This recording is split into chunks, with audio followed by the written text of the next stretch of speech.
Welcome to TradeTheMBI.com. This is Jonas Reports for the 13th, and well, we had a wild evening.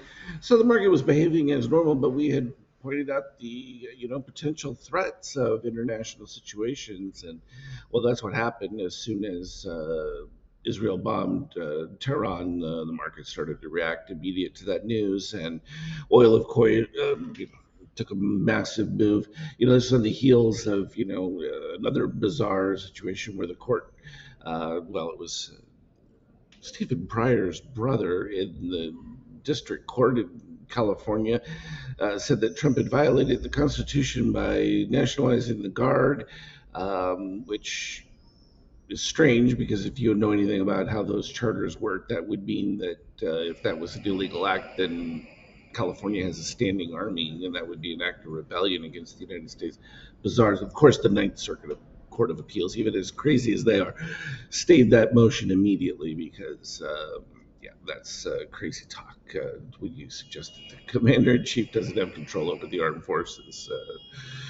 But this all tied into the same thing about this whole king idea, which is the big event supposed to happen for the 14th on Trump's birthday, Flag Day, or whatever. And, it's all part of the same construct. We'll paint him as some king, and that's the narrative that they're trying to play. I don't know who's going for it, but what it does mean from a market standpoint, and definitely from an economy standpoint, with regard to the escalation of the Iranians, and again, we talked about this the other day. Is Russia opposed to this construct? Not so much. I mean, higher oil prices for them just mean more money for the war machine.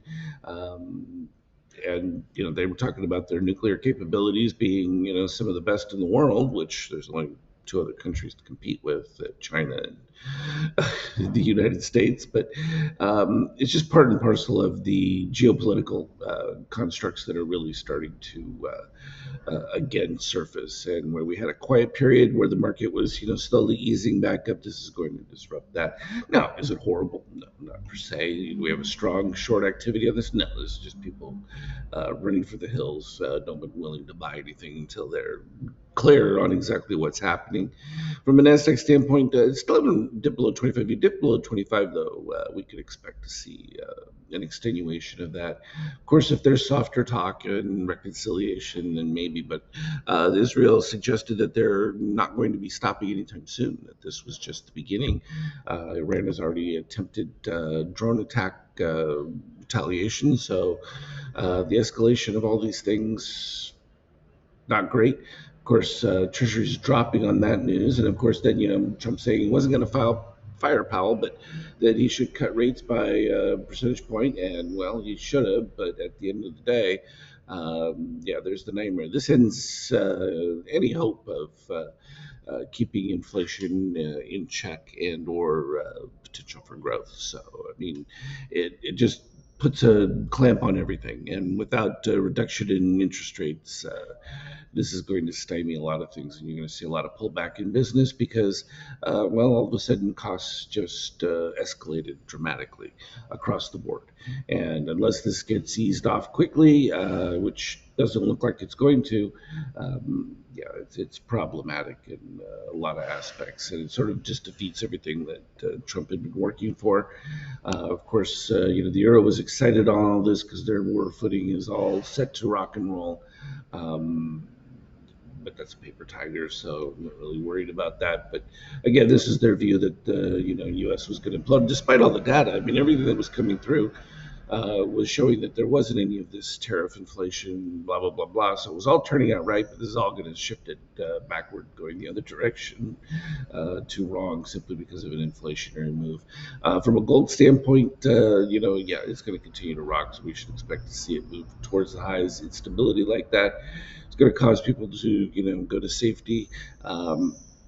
Bitcoin mimicking the Nasdaq again. So some people think, oh well, Bitcoin in that. No, because it tends to sell off when the market sells off, because they use it as a liquidity parking space to then transfer funds back into the market. So that's sort of your hedge, and that's why it doesn't necessarily trade like an inflationary hedge in total like gold does, but a little bit more of a derivative. So ETH suffering marginally the same. when we look at it for the 50K, everything was going along good. We did have the MBI white spike that took place right there, so it was a matter of waiting for the trigger signal of the break of the 33. That's where it began there, and then just before the sell signals came in, and then boom, the market dropped right before that. So plenty of signaling that it was going to take place. It was just a question of the severity of that is pretty dramatic, simply because of liquidity in that post market, and then it's followed through in the European session. Take a look at that now. You can see here at the end. Well, this is what it was during the day. It was all pretty clean action, nice, great. Call buyers having a good time with it, and they're going to be destroyed when they wake up in the morning. And there's how it started to break down. And once the news hit, and boom, it was going on. And a little bit of a recovery is starting to take place now, but I would still expect a significant lower open. That'll wipe out everything from an option standpoint. And let's start again for the beginning of next week, and we'll see if rhetoric tones down, if things start to be eased off. But it doesn't look like that's going to happen in the short term. So you got a weekend that people will be thinking about it. But in the end, this is very problematic on the oil front, and unless there's a dramatic change, every couple of days that this goes with elevated oil prices is going to be a system shock, and you start the inflation run all over again. So keep that one in mind.